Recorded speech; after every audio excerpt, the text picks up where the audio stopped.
और राहुल गांधी ने जो अमेरिकी राजदूत तिमोथी थे उनसे बातचीत में कहा था कि Hindu terror is more deadly than Lashkar e Taiba.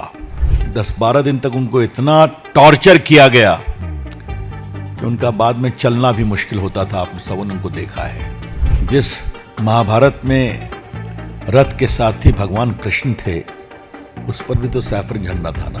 ये कांग्रेस पार्टी की एक सोची हुई रणनीति थी। मैं आपसे कहना चाहूं शुद्ध वोट बैंक पॉलिटिक्स के लिए कि उसमें कर्नल पुरोहित एक बहुत ही डेकोरेटेड आर्मी ऑफिसर था। हिंदू आतंकवाद को देश के ऊपर जबरन थोपने का जो कांग्रेस पार्टी का षड्यंत्र था वो आज धराशायी हो गया।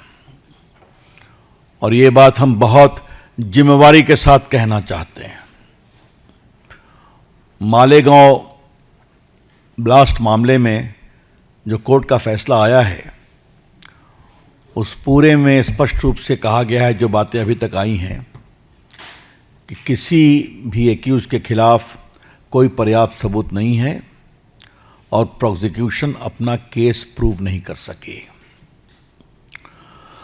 आपके रिकॉल के लिए हम बताना चाहते हैं कि उसमें कर्नल पुरोहित एक बहुत ही डेकोरेटेड आर्मी ऑफिसर था जिसने कश्मीर में आतंकवाद के खिलाफ बड़ी लड़ाई लड़ी। उसको फंसाया गया, उसके घर से आरडीएक्स निकला था। आपको मालूम है कि प्रज्ञा ठाकुर एक बहुत अच्छी साध्वी नेत्री एमपी,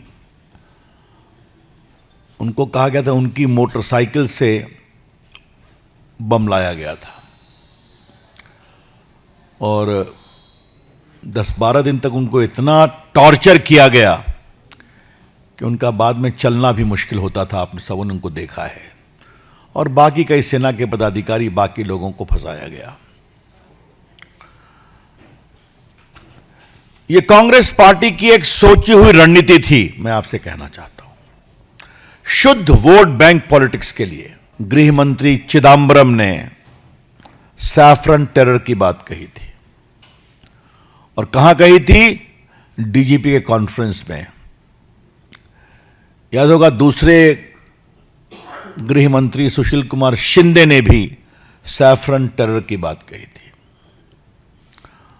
और राहुल गांधी ने जो अमेरिकी राजदूत तिमोथी थे उनसे बातचीत में कहा था कि Hindu terror is more deadly than Lashkar e Taiba. याद है आपको? ये उनका स्टेटमेंट था ऑन रिकॉर्ड, जो बाद में विकीलीक पर आज भी है, जो एम्बेसडर ने अपने मेमोयर्स में उसको भेजा था एडे कैंप में, रिपोर्ट में, क्षमा करेंगे। तो दो गृह मंत्री और राहुल गांधी। और मुझे याद है कि उस समय मैं पार्टी का मुख्य प्रवक्ता था, तो चिदम्बरम की टिप्पणी पर मुझे प्रेस करने का अवसर मिला था 11 अशोक रोड में।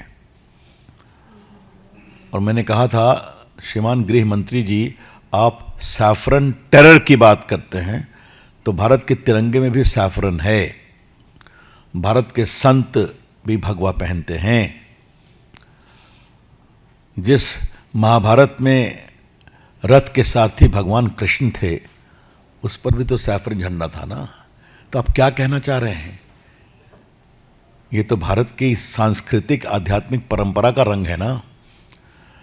तो पूरे देश में इतना बवाल हुआ कि बाद में कांग्रेस पार्टी को थोड़ा, जनार्दन द्विवेदी थे उस समय, उनको आना पड़ा, वो भी उतना नहीं कर पाए।